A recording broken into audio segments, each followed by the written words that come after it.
Hope and Christ వీక్షకులందరికీ షలోం. ఈరోజు మనం ఆమోసు గ్రంథం 6వ అధ్యాయం ధ్యానించుకుందాం.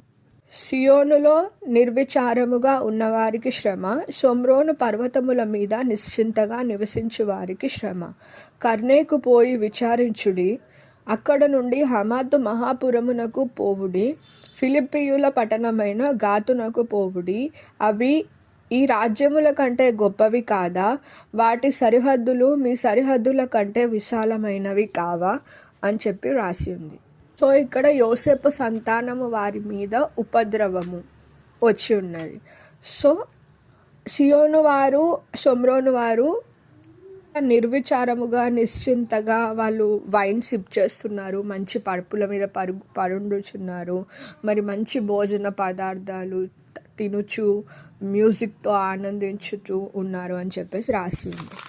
ఇది ఏమనగా, ఉపద్రవ దినము బహు దూరముగా ఉన్నదనుకొని అన్యాయపు తీర్పు తీర్చుటకై మీ మధ్య మీరు పీఠము స్థాపింతురు, దంతపు మంచముల మీద పరుండుదురు, పాన్పుల మీద తమను చూచుకొనుచు, మందలో శ్రేష్టమైన గొర్రెలను శాలలో క్రొవ్విన దూడలను వధించి భోజనము చేయుదురు, స్వరమండలములతో కలిసి పిచ్చి పాటలు పాడుచు దావీదు వలనే వయించుచు వాయిద్యములు కల్పించుకొందురు, పాత్రలలో ద్రాక్షారసము పోసి పానము చేయుచు పరిమళ తైలము పూసుకొని చుండురు అని చెప్పేసి రాసి ఉంది. కాబట్టి చెరలోనికి ముందుగా పోవు వారిలో కూడా వీరు చెరలోనికి పోవుదురు, అప్పుడు సుఖాశక్తులు చేయు ఉత్సాహధ్వని గతించును అని చెప్పేసి రాసి ఉంది. గుర్రములు బండల మీద పరిగెత్తున అట్టి చోట ఎవరైనా ఎద్దులతో దున్నుదురా?